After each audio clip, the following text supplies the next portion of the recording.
તો કાલનો અધૂરો વિડીયો શરૂ થાય છે અહીંયાથી. બપોરે હનુમાન બાપાને લાડવા ધરાવીને આપણે તો સરસ મજાના ઘોટાઈ ગયા હતા. અને પછી સ્વામી ઉઠ્યા અને એના માટે ચા બની અને પછી મને ઓર્ડર કરી દીધો કે મમરા થોડાક જ છે ડબરામાં, એટલે મમરા વઘાર નાખજે. એટલે આપણે તો ઉઠીને સીધા રસોડામાં. સૌથી પહેલા તો ડબરો ભરીને મમરા વઘાર નહીં ખા. પછી તો મારે આ બધા નવડાવવાનું કામ કરવાનું હતું, એટલે એને ફટાફટ નવડાવી દીધા. ત્યાં તો પવન નીકળ્યો જોરદાર અને સુકાઈ ગયેલા કપડા નીચે પડવા માંડ્યા. મેં કીધું લાવ પેલા કપડા દોરીએથી ઉતારી લઉં.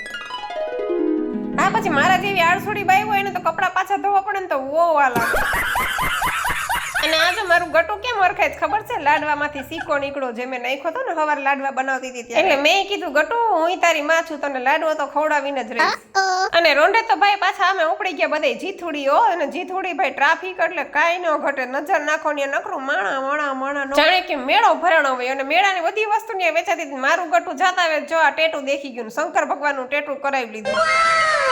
અને પછી તો ભાઈ ચારે બાજુ માનો મેરામણ ઉમટી પડ્યું હતું. એટલા બધા શ્રદ્ધાળુઓ પ્રસાદી એક બાજુ ને એક બાજુ દર્શન કરવા જતા હતા જીથોડીને. કોઈ દર્શન કરીને આવતું. અને ત્યાં તો ભાઈ મને મારા કેટલા બધા સબસ્ક્રાઈબર મળી ગયા. બધા કે જો આ ઓલા બેન જે વિડીયો બનાવે જ નહીં, મને કે લે તમે પ્રસાદ લેવા આવ્યા? મેં કીધું હા, આ પ્રસાદ માટે તો હું 32 ભાતના ભોજન મૂકી દઉં. મને એટલા ગુંદી ગાંઠિયા ચણાનું શાક ભાવે.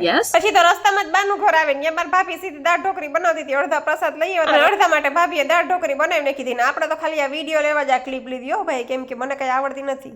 પછી તો હું મારા બેનનો દીકરો ભાઈ ઉપડી ગયા મથવાસરીમાં રાતના 8:30 વાગે મારા મોબાઈલ નું કવર લેવું. પૈસા તો નહોતા પણ મારા મમ્મીને કીધું મમ્મી પૈસા દે ને મારા મોબાઈલ નું કવર લેવું. મારા મમ્મીએ 500 રૂપિયા કાઢી દીધા. 300 રૂપિયા મારા મમ્મીને પાછા દીધા. મારા મમ્મી કે વાહ મારો દીકરો કેવો ડાયો, ખાલી 200 રૂપિયા જ વાપરા. પછી તો આવીને મેં થોડી ગરમ ગરમ દાળ ઢોકરી ખાઈ લીધી. ને પછી તો ખાઈ પીને નવરા થયા. ને પછી નવરા થઈને અમારી પડજા ત્રણેય ભેગી થઈ હોય ને એટલે ક્યાંય હખણી નો રહે. જો